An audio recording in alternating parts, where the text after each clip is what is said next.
அன்பர்களே, நண்பர்களே, உங்கள் பாலு. இந்த வருஷ பலன் நிகழ்ச்சியை சொல்லிக்கிட்டு வரோம் இல்லையா, ராசி. அதில் மகர ராசியை பற்றி இப்பொழுது பார்க்கலாம். இந்த மகர ராசி, கும்பராசி சனியினோட ராசி. அப்போ எல்லாம் தடங்களாகிட்டே தான் இருக்கும். ஸோ ஜனவரி 1க்கு முன்னால் சொல்ல வேண்டிய பலன்களை இப்போ ஜனவரி 18ஆம் தேதி சொல்லுறோம், மன்னித்தருவீர்களாக. இந்த மகர ராசியில் மேக்சிமம் பிறந்தவங்க எப்படின்னா, சின்ன லெவலில் இருந்து அவங்களே கஷ்டப்பட்டு எதிர்பார்த்த மிகப்பெரிய இடத்தை அவங்களோட சொந்த முயற்சியால் அடைபவர்கள் தான் இந்த மகர ராசிக்காரங்க. அவங்களுக்கு எப்படின்னா, உழைப்பும் அதிர்ஷ்டமும் உடையவர்கள் இந்த மகர ராசிக்காரர்கள். இவங்க எப்படின்னா, தெய்வீக வழிபாட்டில் ஈடுபாடு உடையவர்கள். இவங்க உடம்புல மறைந்த ஸ்தானத்தில் மருவு அல்லது மச்சம் இருக்கும். பிறரோட சின்ன தவறுகளை கூட பெரிதாக எண்ணுவீர்கள். பெண்கள் விரும்பும் கவர்ச்சியுடைய நீங்கள், அதாவது தன்னை பற்றியும் தன் மனைவி மக்களை பற்றியும் உயர்வாகவே பேசுவீர்கள். நீங்கள் எப்படின்னா, காவியம் கலைத்துறையில் ஒரு ஆர்வமுடையவர்களாக இருப்பீர்கள். நீங்கள் சின்ன வயசில் மெதுவாக தான் வளருவீங்க. 16 வயசுக்கு மேலே உயரமாக, வலிமையாக, அழகாக, ஒல்லியாக இருப்பீர்கள். மற்றவர்களால் உங்களை ஏமாற்ற முடியாது. பொதுவாக அரசியல் ஈடுபாடு, அரசியலில் ஆர்வம் ரொம்ப அதிகம் இருக்கும். அழகான மனைவியையும் நல்ல குழந்தைகளையும் பெற்றுள்ள அல்லது பெறப்போகிற உங்களுக்கு 7 சனி காலம் கிட்டத்தட்ட கடந்த 7.5 வருஷமாக நடந்துக்கிட்டு இருக்கிறது. 2025ஆம் ஆண்டு முடிய போகிறது. அதனால் இந்த 2025ஆம் ஆண்டு எவ்வாறு அமையப் போகிறது வாருங்கள் பார்க்கலாம். இப்போ உங்களுக்கு கிட்டத்தட்ட 7.5 வருஷமாக 7 சனியினோட பீரியட் தான் நடந்து வந்து கொண்டு இருக்கிறது. வரும் மார்ச் மாதம் 29ஆம் தேதி அந்த சனி பெயர்ச்சியோட அந்த 7 நாட்டு சனியினோட காலம் முடிவடைகிறது. ஒரு லாஜிக் என்னன்னா, 7.5 வருஷமாக நீங்கள் எவ்வளவு பணம் நஷ்டப்பட்டீங்களோ, மன கஷ்டப்பட்டீங்களோ, வர வேண்டிய பணம் வராது போனதோ, அது எல்லாமே அடுத்த 2.5 வருஷ காலத்தில் திரும்பி வரும். உதாரணத்துக்கு இந்த 7.5 வருஷத்தில் 50 லட்ச ரூபா உங்களுக்கு லாஸ் ஆகிடுச்சுன்னா, அடுத்த 2.5 வருஷத்தில் அந்த 50 லட்ச ரூபா திரும்பி வரும். இதுதான் அதனோட லாஜிக். இப்போது அந்த சுபகாரியங்கள்லாம் தடங்களாய் இருந்திருக்கும் இதுவரைக்கும். அந்த சுபகாரியங்கள்லாம் தடங்களாகி வந்த சுபகாரியங்கள் எல்லாம் நடக்க ஆரம்பிக்கும். விரோதிகள் பலமிழந்து போய்விடுகிறார்கள். எதிரிகள், விரோதிகள் உங்களை எதுவும் செய்ய முடியாது.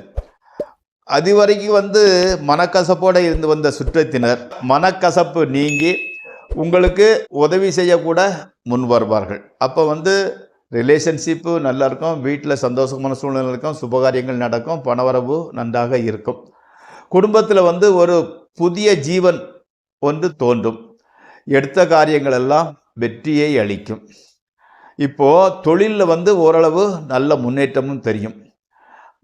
சிலர் இப்போ மாமூலோ டிகிரி ஏதோ முடித்து விட்டு மேல் படிப்புக்கு என்ன செய்வதென்று தெரியாமல் விழித்து கொண்டிருப்பவர்களுக்கு அதற்குண்டான வசதி வாய்ப்பு சேருகிறது. உடல் ஆரோக்கியம் அபிவிருத்தி அடைகிறது. ஊதாரித்தனத்தான செலவுகள் குறைய ஆரம்பிக்கின்றது. அப்போ கணவன் மனைவி உறவு கூட மகிழ்ச்சிகரமாகவே இருக்கும். மார்ச் 29இருந்து மே 14 வரை ஒரு பொற்காலம்னு சொல்லலாம். இந்த சமயத்தில் திருமணமாகாதவர்களுக்கு திருமணம் நடைபெறும். ஃபைனான்ஸ் பிரச்சனை, ஃபைனான்ஸ் ஸ்டேட்டஸ் மிக அதிகமாக வளர்ச்சி அடையும். புதுமனை, நிலம், வாகனம் வாங்குவீர்கள். சிலர் புதுமனை புகவும் வாய்ப்பு உள்ளது. வெளியூர் பயணங்களினால் நல்ல பலன்களே நடக்கும். உத்தியோகம் செய்பவர்களுக்கு மேலதிகாரிகளின் உதவி, பதவி உயர்வு கிடைக்கின்றது. பெற்றோர் உடல்நிலை கூட நன்றாகவே இருக்கும். கணவன் மனைவி உறவு மகிழ்ச்சியாக இருக்கும். அப்போ அந்த மார்ச் 29இருந்து மே 14 வரைக்கும் எல்லாம் நல்ல காரியமாக நடக்கும். ஓகே. 13/6 அதாவது ஜூன் 13ஆம் தேதியிலிருந்து ஆகஸ்ட் 12ஆம் தேதி வரை சற்று எச்சரிக்கையாகவும் நிதானமாகவும் செயல்பட வேண்டிய காலகட்டம்.